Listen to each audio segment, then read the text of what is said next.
Em 1627 foi publicado um livro na Inglaterra chamado Nova Atlântida, que é um livro que traz muitas coisas assim, bem diferentes.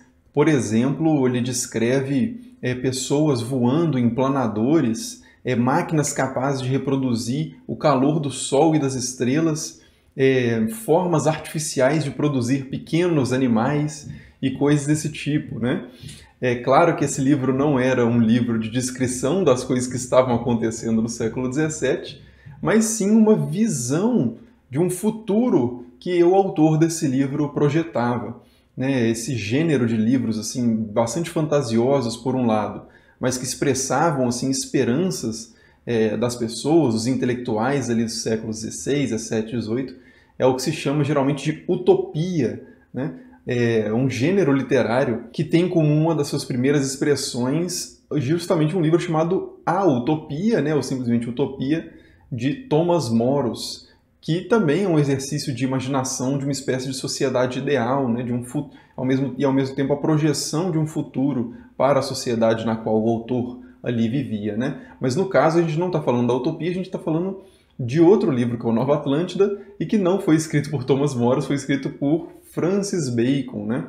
Francis Bacon, talvez vocês já tenham ouvido falar na história, é uma figura importante aí na história da filosofia, na história da ciência, que é geralmente chamado de pai da ciência moderna, um dos pais da ciência moderna, ou então pai do método científico, né?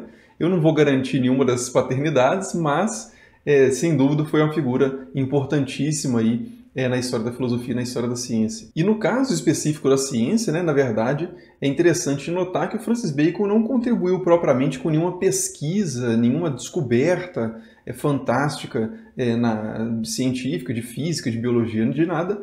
Na verdade, a grande contribuição dele foi justamente da visão que ele tinha de ciência, né? E essa visão é expressa justamente nesse livro e em outros, né? Mas de forma bem interessante nesse livro que é o Nova Atlântida, essa espécie de ficção científica ali do século XVII. Então, afinal de contas, qual que é a história desse livro, né? Esse livro, Nova Atlântida, começa com um navio que estava indo do Peru para a China e o Japão, né? Esse é o tempo, inclusive, em que Francis Bacon escreve, é o tempo das grandes navegações e tal. Então, esse imaginário europeu é muito povoado por essas histórias de navegantes, né? Descobrindo coisas até então desconhecidas.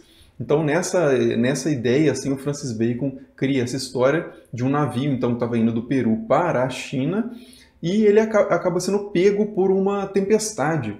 A tripulação começa a adoecer, já está acabando o alimento, né, as provisões e tal, e eles fazem umas orações e milagrosamente encontram uma ilha onde eles vão poder parar ali, né? A questão é que essa ilha já era habitada, né, e a população nativa ali daquela ilha, inclusive, era um povo extremamente sofisticado, educado, conhecedor de várias línguas, né? É um povo até então totalmente desconhecido, né? Essa ilha chamaria ali Ben Salem, perdida ali em algum lugar do Oceano Pacífico, e eles vão receber então essa tripulação, mas antes, claro, eles vão fazer ali uma quarentena, né? Isso era comum na época, né? Inclusive nos tempos da peste negra, um navio poderia ficar mais de um mês sem que a tripulação pudesse descer, até que todos estivessem ali recuperados para não transmitir nenhuma doença, né? Então a tropa aí, esse navio é quarentenado, né? E depois da quarentena eles são recebidos ali numa casa feita especificamente para estrangeiros, vão descansar um pouco lá e tal, se recuperar. E aí o personagem principal da história, que é meio que os nossos olhos, né, para a gente conhecer essa ilha junto com ele, vai sendo apresentado, vai sendo conduzido por um guia que mostra para esse personagem as várias coisas que existiam ali na ilha, né? Mostram as coisas fantásticas da ilha em termos de civilização, assim, de cultura, mais do que de coisas naturais. E a parte mais interessante assim dessa ilha é uma instituição ali, uma casa chamada Casa de Salomão, ou Colégio do Estudo dos 6 Dias, uma coisa desse tipo, assim, fazendo uma referência aos 6 dias da criação, lá do livro de Gênesis, que é uma espécie de universidade moderna, praticamente. É um centro financiado pelo rei, né, e consequentemente pelos impostos ali dos súditos, para realizar todo tipo de pesquisa e avançar o domínio humano sobre a natureza, o controle sobre os fenômenos naturais e tal, né? Então, inclusive, o lema deles, né, ou pelo menos a forma como o guia descreve os propósitos da Casa de Salomão é que ele diz o seguinte, né, o fim da nossa instituição é o conhecimento das causas e dos segredos dos movimentos das coisas e a ampliação dos limites do império humano na realização de todas as coisas que forem possíveis. Então, realmente é uma instituição de pesquisa pública ali naquela ilha e que vai conduzir vários desses experimentos e produzir vários tipos de tecnologia, como as que eu comentei lá no início do vídeo, né? Incluindo aí também melhoramentos na agricultura, né? Produzindo aí alimentos gigantes que evitam completamente a fome. Eles também têm uma máquina de transformar água salgada em água doce e água doce em água salgada. Enfim, vários tipos aí de inventos e de experimentos. Eles estudam muito fenômenos meteorológicos também. Tem cavernas para estudar materiais, resfriamento, fenômenos diversos. Tem torres altíssimas também para observar os astros e fenômenos celestes e esse tipo de coisa, né? Então, por mais que hoje muitas dessas coisas possam parecer meio malucas para a gente, outras são bastante plausíveis e, de fato, de certa forma, se realizaram, né? Como, por exemplo, a questão das modificações artificiais na agricultura e tal, né? E, claro, né, a própria existência dessa instituição, que era uma coisa que não existia nada parecido na época, né? Você tinha universidades no período, mas eram universidades muito pouco preocupadas com questões de aplicação do conhecimento nesse sentido tecnológico, né? Era muito mais estudos de outro tipo, que não interessa tanto entrar aqui, mas uma instituição como essa Casa de Salomão, com financiamento público, né? Trabalho coletivo e dividido, uma divisão do trabalho também, cada um faz um tipo de coisa, tem gente que mora nessas torres, mora nessas cavernas, dedicado exclusivamente a observar esses fenômenos, né? Então cada um faz um tipo de coisa, tem gente que sai da ilha para ver o que as pessoas estão fazendo em outros continentes, para trazer novas tecnologias, né? Tem uma série de funções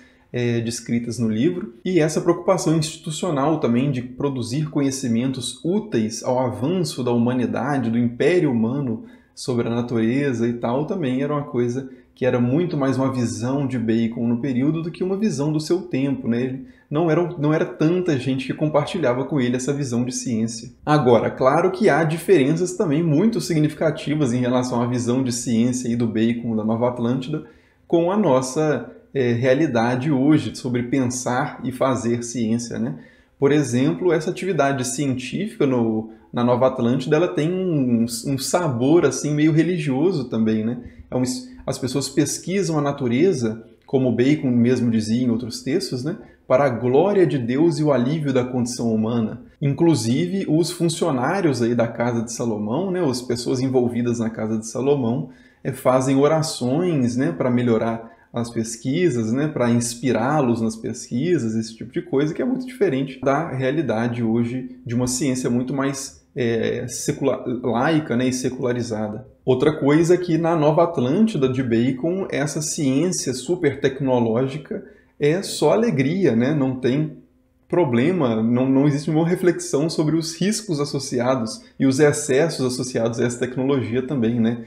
Hoje em dia existe um cuidado muito maior aí, ou pelo menos deveria existir, com os efeitos, né, de aplicações de determinadas tecnologias e tal, né? Basta a gente pensar em desastres nucleares, rompimento de barragem e esse tipo de coisa, né? E outra diferença também é que na Nova Atlântida todos apoiam esse projeto científico, né, de desenvolvimento tecnológico e de avanço do conhecimento.